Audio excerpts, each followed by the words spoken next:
Hey there guys, Nordic Warrior here, back with another video. So, I wanted to give some thoughts on this upcoming undisputed fight at lightweight between the champion George Kambosos Jr., who of course last year pulled off the upset victory over Teofimo Lopez, and he's going to be fighting I guess you could call it the regular WBC title. George Kambosos is the quote-unquote franchise champion, whatever that means. Some new scheme that the WBC came up with not that long ago, and yeah, we got two WBC champions in the same division, and some people have compared it to what the WBA did, with the WBA regular title and the super title, whatever that means. Just more confusion from the sanctioning bodies in boxing, but whatever. George Kambosos, to many people, he's considered undisputed, and some people would argue that because he doesn't have the regular standard WBC title that Devin Haney owns, that means he's not undisputed. So it's a little bit confusing, but whatever. Most people generally consider Kambosos to be undisputed and Haney to just be a regular trinket holder. I mean, let's be perfectly honest, the way that Haney got that belt was suspect anyway. I didn't really want to do like a breakdown for and prediction for the fight per se.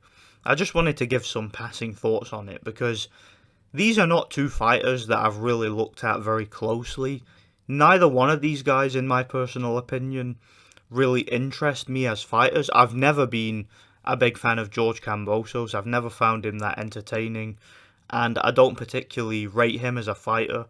You guys will recall that the first thing I said after he won the undisputed title against Teofimo, the first thing I said was, this guy's going to lose his first title defense, whoever it's against, because I don't rate him.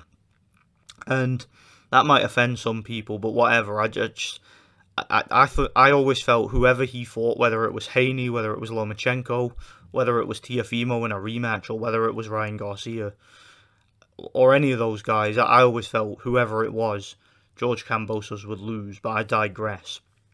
So, there was some talks that he was going to be fighting Lomachenko. I never thought that was going to happen. For some reason, my gut feeling, my gut instinct told me that it was always going to be Devin Haney. Whenever there was discussions about who Kambosos was going to fight next in Australia for his first defense, for some reason, I don't really know what the logic was behind it, but for some reason I never thought it was going to be Lomachenko, because let's be perfectly honest, that fight's an utter mismatch. Lomachenko would absolutely dominate and embarrass and utterly demolish George Kambosos in Australia, and yeah, they were never going to let that happen. That was never on the cards, in my opinion. Loma's away taking propaganda photographs, pretending to be in the middle of a war, and he's too busy with that to fight for undisputed.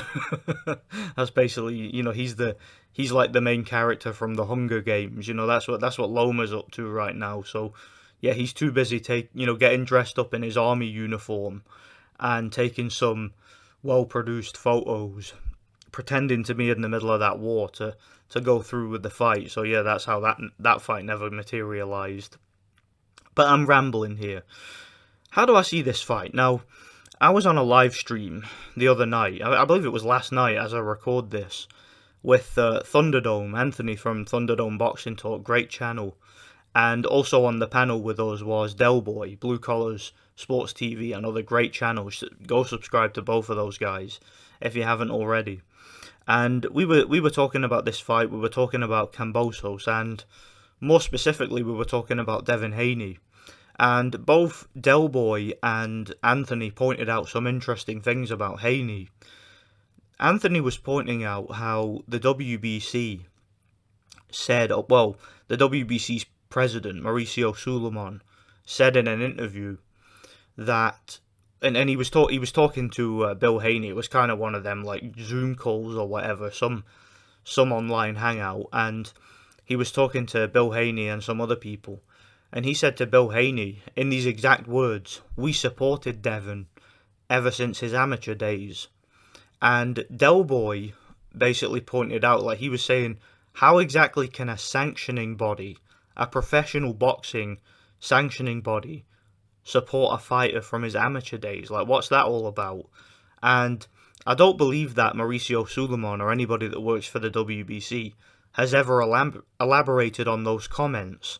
But it really does make you think, doesn't it? Now, I was pointing out that my personal views on Devin Haney, why I've really been dismissive of Devin Haney, is the fact that I'm skeptical as to whether or not Devin Haney has ever even had a real fight. And I'm not even exaggerating when I see that. Now, you guys will know if you followed my channel for a long time that one prospect that I was really excited about, one prospect in the sport that I thought was going to go really far and I really rated, was the Russian prospect Zara Abdullayev.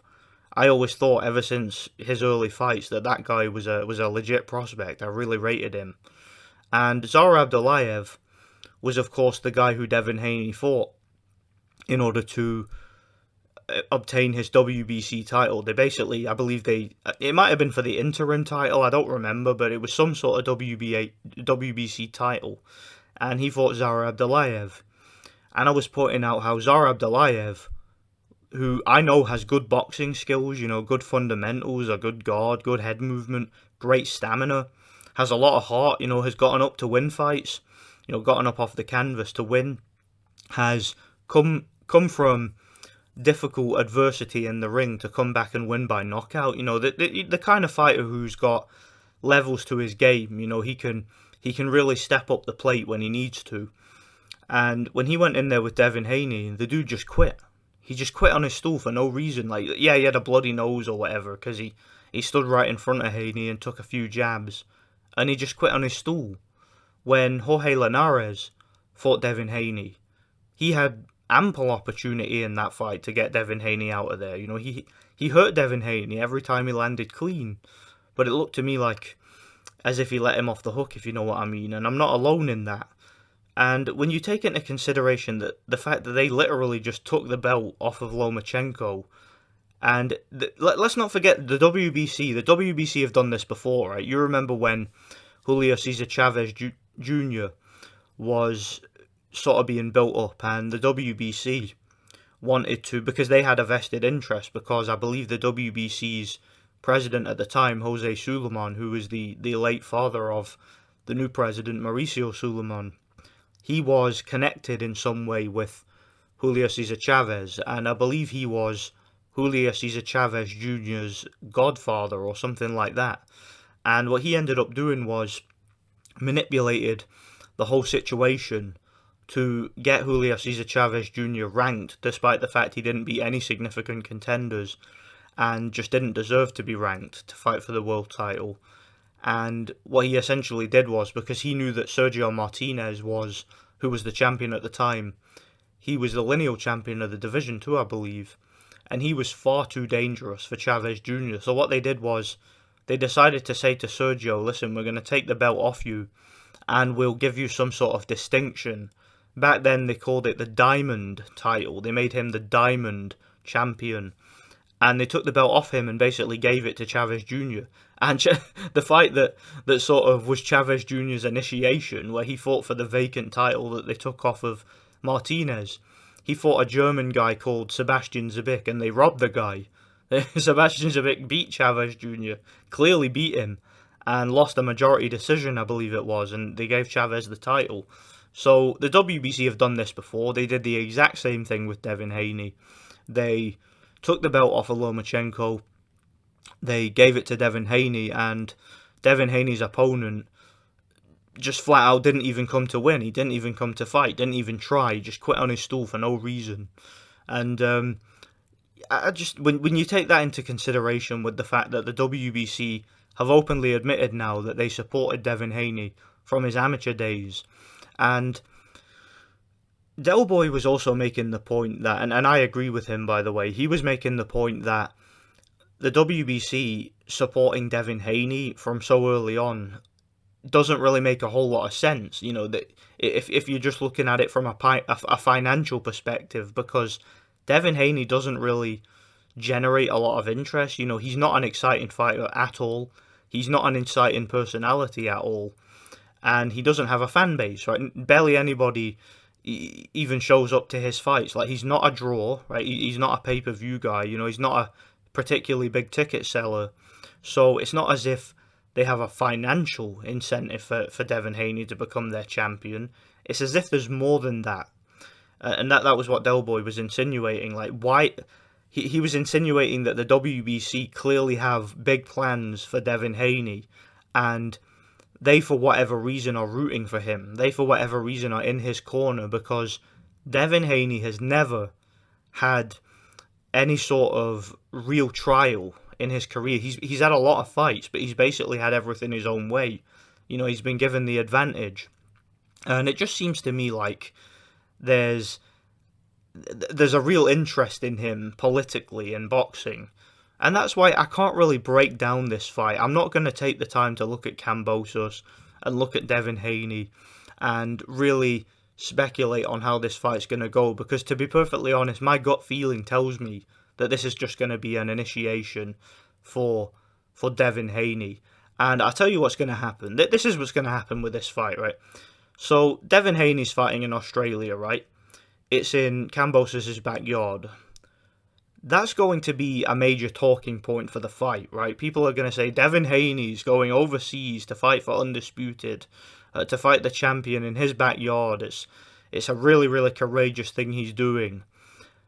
Devin Haney's going to win the fight by hook or by crook.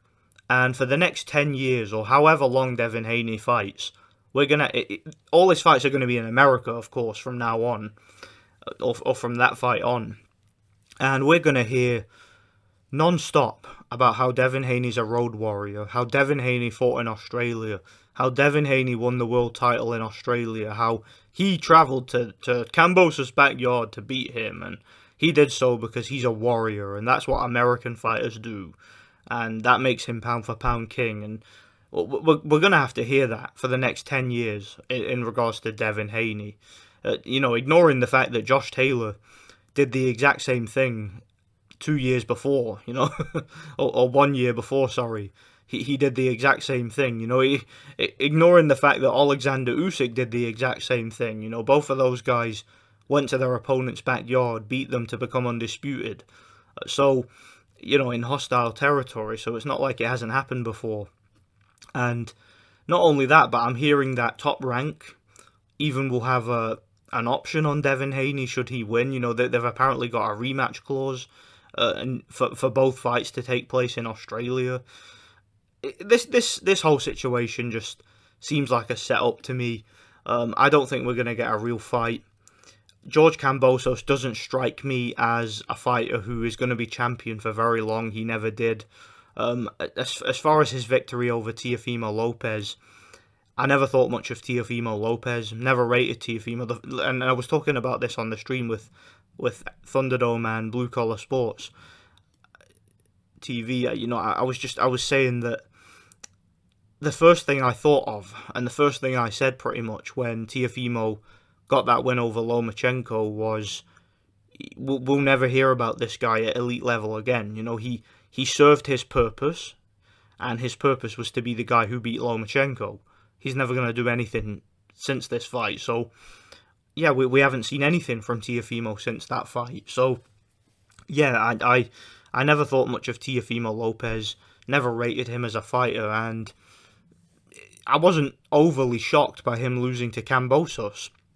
So, and some of you, I know that the elephant in the room there is, why did he beat Lomachenko? If Teofimo isn't that good, why did he beat Lomachenko? Well, I was asking that question every time I was on a live stream talking to somebody about that fight, and they would tell me what a great performance it was from Teofimo and how great his boxing skills were. I kept asking people, what did he do? What exactly did he do against Lomachenko? What was it about Teofimo Lopez's style or skills or strategy and techniques that Lomachenko hadn't seen before? What exactly did Teofimo bring to the table that Lomachenko couldn't deal with? Because Lomachenko's fought every single style you could possibly imagine in his amateur career, and has fought several pound-for-pound level fighters as a professional. Guys in the lower divisions who have great power, great boxing skills, and he's been able to completely embarrass them. What was it about this Teofimo Lopez guy? A guy who did next to nothing in the amateurs. A guy who went life and death with the likes of Nakatani. What was it about him that gave Lomachenko so many problems? Nobody was ever able to give me a clear answer, and it was always about what was wrong with Lomachenko more so than what was right about Teofimo. They talk about, of course, the shoulder injury, which in itself raises the questions, doesn't it? Why did Lomachenko take the fight? Okay, they were in the middle of the pandemic, right? The lockdown, there was no crowd. So why didn't they just delay the fight a couple of months, let Loma get his shoulder healed, then take the fight? Why was he so keen to take a pay cut, get that fight out the way, despite the fact he clearly wasn't healthy? Because there's more to it, in my opinion, okay? And I know people don't like it when I get conspiratorial because it kind of messes with the cognitive dissonance in their head and it turns their whole world upside down, but there's more to it. There really is. And because let me tell you guys, and I said this on the stream the other night, bad shoulder, good shoulder, no shoulder, Lomachenko beats that guy easily. He should have never struggled with a guy like Teofimo Lopez. My opinion, he threw the fight. Okay? He threw the fight. Why did he throw the fight? I don't know. Okay, I don't have all the answers. I don't. But I thoroughly believe Lomachenko threw the fight. I believed it at the time, and my opinion hasn't changed. Or I said so at the time. I've never conceded that at all. I've never, ever went back on that. I said from day one, every discussion I've ever had, I told you guys from day one, right, I never changed. Lomachenko threw the fight. Why did he throw the fight? I don't know, okay, but look, another thing we were talking about on the stream, and I know we've gone on a bit of a tangent here, but, you know, I'm kind of rambling, but the Four Kings, what do you think that was all about? You know, the boxing establishment, bringing up the likes of Ryan Garcia, Tank Davis, Devin Haney, and Teofimo, guys that hadn't had any significant fights of consequence yet, calling them the Four Kings, while Lomachenko is still in the division. You really think that they believed that those guys were that good, that they were the Four Kings? No. It was some sort of ploy, in my opinion, to get a reaction out of people and to kind of subliminally let people know that these guys are protected, if you know what I mean, that the boxing establishment has plans for them, because all of these guys came out of nowhere. Just a few years ago, in that division, it was all about Lomachenko, and guys like Linares were the top boys in the division, but all of a sudden, these guys all came out of nowhere. Teofimo, Ryan Garcia, Devin Haney, and Tank Davis, I guess, has been popular for a little bit longer, but he's really stagnated. I don't know why they're even talking about him. It's just, boxing is so corrupt, man. It's so full of weird, occultish type of shit, man. I mean, it's just weird. It really is. And this Devin Haney fight, I don't even want to break it down. I don't even want to do a prediction for it, because to me the fight's just a setup. I think what's going on with Devin Haney right now is really, really dodgy. I think the guy's had a lot of protection all through his career by the boxing establishment. We know that the WBC's in his pocket because they flat out admitted it. Right? They flat out admitted that they supported him from his amateur days, and they basically took Loma's belt off him to give it to Teofimo. Sorry, to give it to Devin Haney. So yeah, I don't know what's going on here, man. I really don't. But whatever's going on, I think that it's creepy, it's weird, and it just seems to me like this Kambosos fight is just a setup. It really does. Maybe I'll look at the fight a little bit more. Maybe I'll watch the Teofimo fight in full and examine it and see if there's anything about Kambosos that I missed. I remember the Lee Selby fight, and I wasn't impressed with Kambosos, and we know that Lee Selby is considerably past his prime, so I mean, the fact he was struggling with that guy says a lot, doesn't it? And it's not as if he hasn't struggled before. I mean, he barely got by Mickey Bay. So, I mean, how good is he? Right? How good is George Kambosos? But either way, I've always said he's going to lose his first title defense. I never went back on that. So that's pretty much all I got to say. That's my thoughts on this fight. Yeah, we'll see what happens, and guarantee you, we'll never hear the end of it if Devin Haney wins and becomes undisputed, which I think he will. We'll never hear the end of it. So, he'll be the ultimate road warrior in the sport, despite the fact all the rest of his fights will be at home. So yeah, pretty much all I got to say. A bit of a rambling video. This was just my passing thoughts. Didn't really have much else to say. Thanks for watching. God bless.